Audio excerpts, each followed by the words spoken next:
ஒரு வாட்டியாவது மிஸ் பண்ணாமல் இந்த cheesy cauliflower steak recipe try பண்ணுங்கள். இதுக்கு காலிஃப்ளவர் இந்த மாதிரி 1-1.5 இன்ச் திக்னஸில் கட் பண்ணி எடுத்துக்கலாம். நான் மீடியம் சைஸ் பீசஸாக எடுத்திருக்கேன். உப்பு மஞ்சள் தூள் போட்டு கொதிக்க வச்ச தண்ணியை இதில் ஊற்றி 10 நிமிஷம் அப்படியே விட்டுட்டு வடிகட்டி எடுத்து வச்சுக்கலாம்.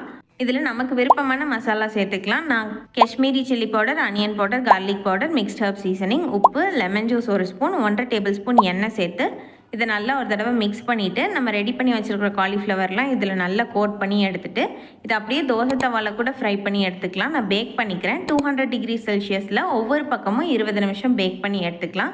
இதுக்கு மேலே நம்மளுக்கு எவ்வளோ விருப்பமோ அவ்வளோ சீஸ் போட்டு மேலே கொஞ்சமாக மிக்ஸ்ட் ஹர்ப் சீசனிங்கும் போட்டு 5 to 8 மினிட்ஸ் பேக் பண்ணி எடுத்தால் சீஸி காலிஃப்ளவர் ஸ்டேக் ரெடி. இதை சிம்பிள் யோகர்ட் டிப் இல்லைன்னா ஹம்மஸோடு சர்வ் பண்ணுங்கள். மறக்காமல் ரெசிபி ட்ரை பண்ணி பார்த்துட்டு உங்களுக்கும் பிடிச்சிருந்ததானே காமெண்ட்ஸில் ஷேர் பண்ணுங்கள். வீடியோ பிடிச்சிருந்தா சேனலுக்கு சப்ஸ்கிரைப் பண்ணிவிட்டு உங்கள் ஃப்ரெண்ட்ஸ் அண்ட் ஃபேமிலிக்கும் ஷேர் பண்ணுங்கள். தேங்க்ஸ் ஃபார் வாட்சிங்.